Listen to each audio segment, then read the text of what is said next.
Well, good morning everybody. Welcome back to the channel. You're watching Firewood at the Furnace and my name is Brad. And you just saw in the intro there your first look at the skid loader since I've been doing some work on it. So here it is. I'll give you a walk around in here in just a couple minutes. But we've got a lot to do here in the wood yard today, and I've got a special guest here in the wood yard. Come on over. This is my lovely wife Valerie, who joined us on last week's live stream.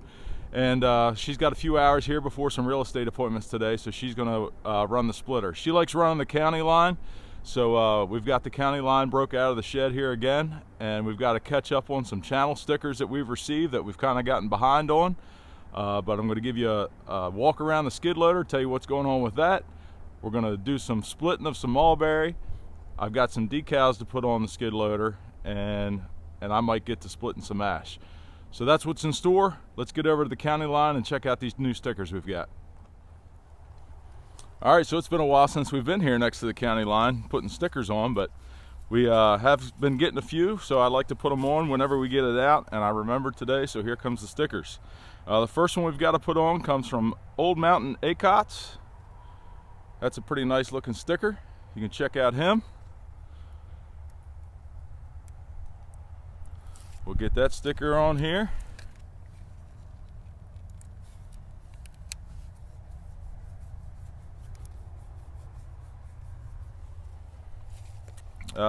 The next sticker that we've got I've had for quite a while, and should have gotten this on a while back, but it comes from Matthew's Firewood.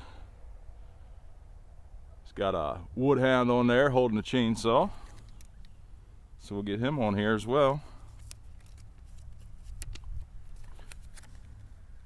Hope I don't sound like I'm rushing through this, but Val's only got a couple hours here with me, so I want to get her moving on this splitter. And here's another one that I've had for a while. You all know very well. Michelle over there at SS Firewood. She sent me that a while back, and if you're not watching her channel, she just, her and Jared Hildeprant just started a new nonprofit called Heat for Vets. And they are providing veterans with firewood in the wintertime that are in need. I believe it's going to be like a nationwide nonprofit, so any of you guys that have firewood, cut firewood, might have extra to work on, get in touch with either Jared or Michelle. I'll put the link to Michelle's channel here in the video. Maybe you can, if you're interested, you can get in touch with her and help out a vet.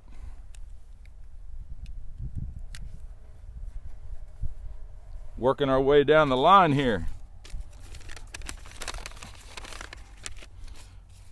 And then this one I just got the other day, brand new stickers. If you haven't seen those yet, that's Larry Cluck Outdoors. I know I showed that on the live stream last week, and it's a good looking sticker, so I'm happy to have Larry's on the splitter here.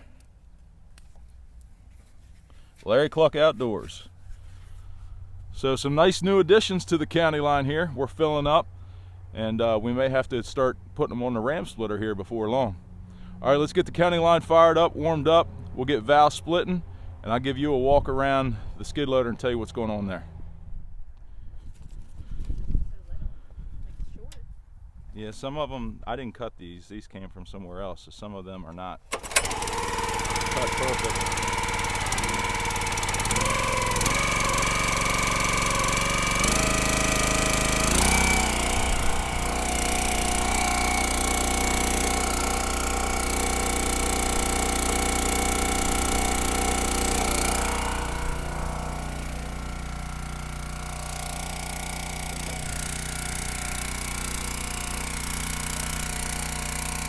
Just throw it right over there in this bin, right where these other ones are.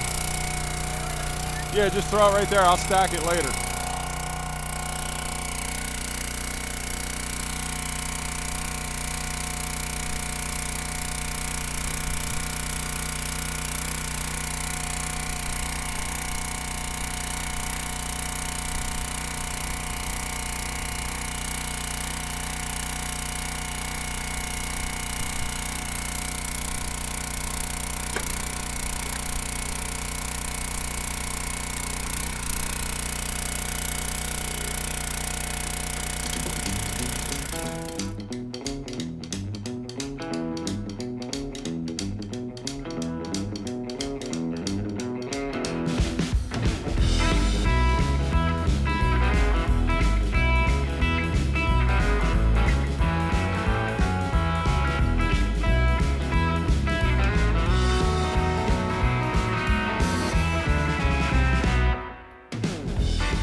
All right, so while Val's over there working on that pile of mulberry, which will be very, very helpful, I'll give you a little walk around of what's been going on here with the skid loader. As you can see, I sanded on it, I painted on it, and it's not the perfect paint job, but there's a couple little runs here and there. Nothing major. I don't even know if you can see that one, but there's a little tiny one there. But I was always told that if you've got runs in your paint, it means you got plenty of paint on it. So I'll give you a little walk around here and show you the back. If you remember what it used to look like, I'll put a picture up here of what it looked like when I got it. If you didn't see that video. But I think it's come a long way. It's not perfect, like I said, but it looks much better than it used to. I haven't gotten around to starting on the attachments yet, but I'll get there. They're going to be painted gray. Inside the cab, I did a little bit of work on, painted the floor and stuff inside there. But it's presentable now. So I'll throw a couple other pictures up here of what I was doing. But basically I started with 80 grit sandpaper on the Harbor Freight orbital sander. I did the whole thing with 80 grit. Then I went back and used 150 grit. And that's as far as I went. I didn't go any finer than that. I didn't really think it was necessary. I'll throw some pictures in here of when I tilted the cab up and sanded the cab down, repainted the cab. I did use self-etching primer on the cab because some of that was bare metal. I used a little bit of primer on the red part here as well. But it covered pretty good, and for what it's going to be used for, I think it looks fine. Took the wheels off to paint back behind here. That's actually what I did first, just to kind of do a test and see what it was going to look like. I was happy with that, so we continued on. But I took the wheels off. If you remember, they used to be yellow. I'll throw a picture up here as well what the wheels used to look like. And sanded them all down, painted them. Most Gale skid loaders are yellow, but they did make some that were this color scheme, the red and gray. It's kind of difficult to find out what years they were. A lot of the skid loaders that are listed for sale online don't even show the year. But they did make red and gray ones, and since it was already red, and red and black are kind of my theme colors, even though this isn't black, I decided to keep it red. But we've got some decals to put on it, which I'll show you here in a minute. The wiring here is for the lights on the front and the rear. I took those off because they were a little rough. I've got lights coming for them, which I'll showcase in another video. I think they're going to work out really, really well. But let me get you the decals and show you what they're going to look like. So when I was looking for new decals for the skid loader, I looked online, and you can buy aftermarket decals made for these things, and they ran about anywhere from $120 to $150 for the set. I got a hold of one of my buddies that has made shirts for me and other decals in the past. Sent it to him, and he said he was pretty sure he could take care of it. So I got decals made for less than half that price, and this is the first one that's going to go on. I don't know if you can see it through the paper yet or not, but it's got the model number 4625SX with the little bar graphic below it like the originals had. So that'll go on both sides right here. And then we've got the main decal that'll go on the back.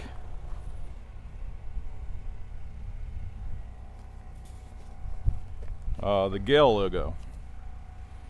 So like I said, I don't know if you can see that in the camera right now or not, but we're going to put that on here shortly. The reason it's sitting here where it's parked is because the sun is shining, and I'm letting that heat up a little bit, and just from touching it just then I can tell that it's ready to go. She's warmed up pretty good. So why don't we go ahead and put some decals on.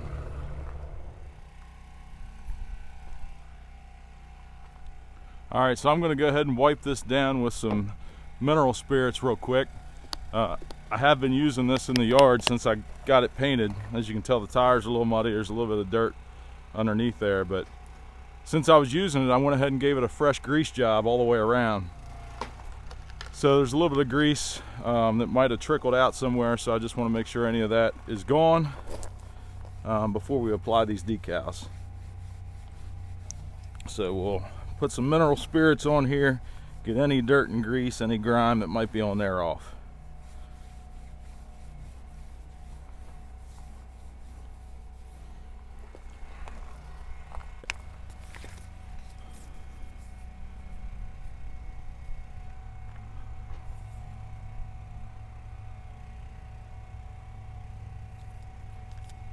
Kind of had a couple reference points looking at pictures of other skid loaders to get my sizes correct.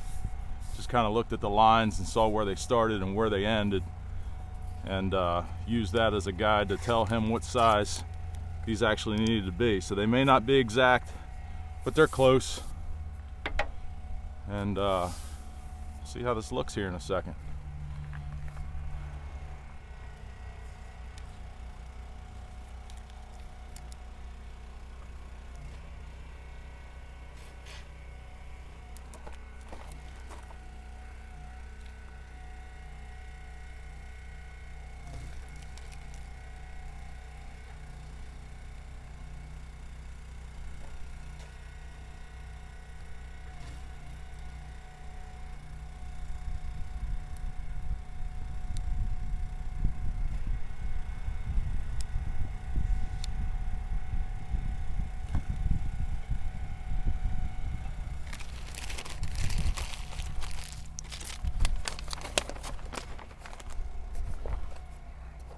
So all the pictures I looked at, the G is always on the bottom. The G and the word Gale. It's always on the bottom. So that's how we're going to do it as well. I'll just get an eyeball on here and then I'll get my tape measure and take a couple measurements, make sure we're straight.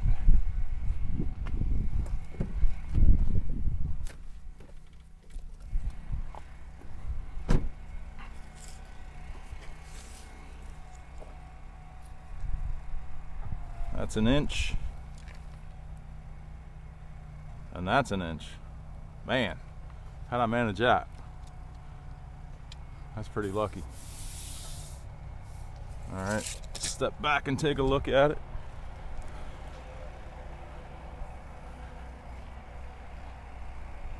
Say that looks all right.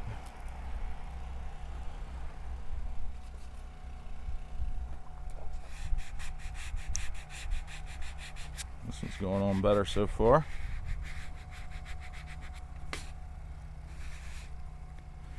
Kind of work the vinyl out towards the edges. I'm sitting here talking to you like I know what I'm doing. I don't know what I'm doing. I'm just telling you what I'm trying to do.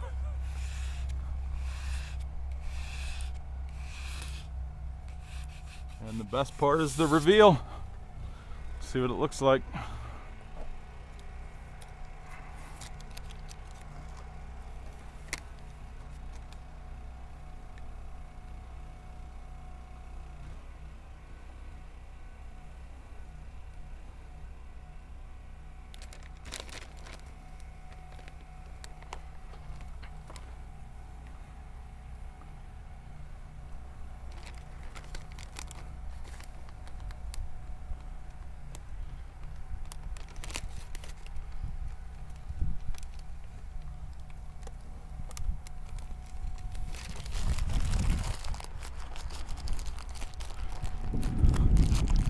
Man, that makes a big difference. I know they're just stickers, but definitely makes it look nicer. Tell me what you think. All right, so I've got the skid loader turned around now. Let the sun work on the other side and warm that up just a little bit. But one of the other things I need to get done on this is the fan belt. So the fan belt is squealing just a little bit, not all the time, but sometimes, and I want to fix that. So this has the Kubota engine in it. It runs really well, but the fan belt is down in there, and I'm not sure how old that fan belt is, but I need to figure out how to get it off so I can get the size, because I can't seem to find a part number. I can find a Gale part number, but we don't have any Gale dealers around here. So I need to cross-reference it, and I haven't been able to do that. So I want to get that belt off so we can get it measured and find a a good aftermarket belt for it and get that on. So I'm going to work on trying to figure out how to get that done. So not a problem, the belt's off. There's no tensioner pulley on that, it's just the alternator holds the tension. So I loosened the bolt up on the alternator, loosened the belt up, and it came right off. I don't see any markings on this belt. It does look fairly worn. I don't know if you'll be able to see in the camera, but it's pretty worn. So it's definitely time for a new belt anyway. But I'll have to take this to the store and have them take measurements on it to find out what belt we need. But in the meantime, I'm going to get the rest of the decals on this other side.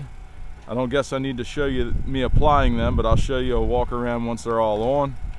And then I'm going to start splitting some of this ash on the ram splitter while Val's working with the Countyline while she's here. And then once she's done today and she has to go for her appointments, I'll go find a new belt and we'll put that on. All right, so Val's all done splitting that pile of mulberry or hedge apple or whatever we think it is. We're not really sure. That was a load that I picked up about a year ago that's been bucked up and split and sitting here ready to be split since then. It was cut all different lengths. It was kind of one of those deals where I told somebody I'd take their wood, and you know, nobody measures their wood. They cut it short, they cut it long. So it's kind of a mixed match of lengths, and I'm just going to sell it at a discounted rate for campfire wood. It's good and seasoned. It'll be ready to go here real soon. But Val did an excellent job running the old Countyline. She loves running that splitter. How was that wood to split? Not the best. Not the best wood to split. Some of it was knotty. There were some crotches and not real straight grain stuff, but she got the whole pile split and I started stacking over here. So that job is going to be something we can check off the list. She's got real estate appointments now, so she's got to run. So I want to thank her for her help, as always. She's a big help. And I'll take you over and show you what we finished up with the skid loader. And the decals are done on the other side. So we've got decals put on all the way around. And I just want to give a special shout out and thank you to my buddy Jonathan over at Ghost Prints. That's who made the decals for me. He does a lot of stuff for me. He's really good. He's quick. His prices are fair, and he does a good job. So I think there's only one more thing we need to do here for now. There'll be more to come. But there's no sense in having a machine in the yard without some firewood at the furnace graphics on it. So while I'm waiting to decide where I want to put Firewood at the Furnace original logo, we're going to put the new logo right here in the center of the back window on the bottom, because we got to keep the eagle involved, the bald eagle, which you know to me is strength, patriotism, and an amazing reminder of my father. So that's where he's going to sit, right there. And the reason he's going there is because my dad always had my back. So he'll be right behind me when I'm running the loader.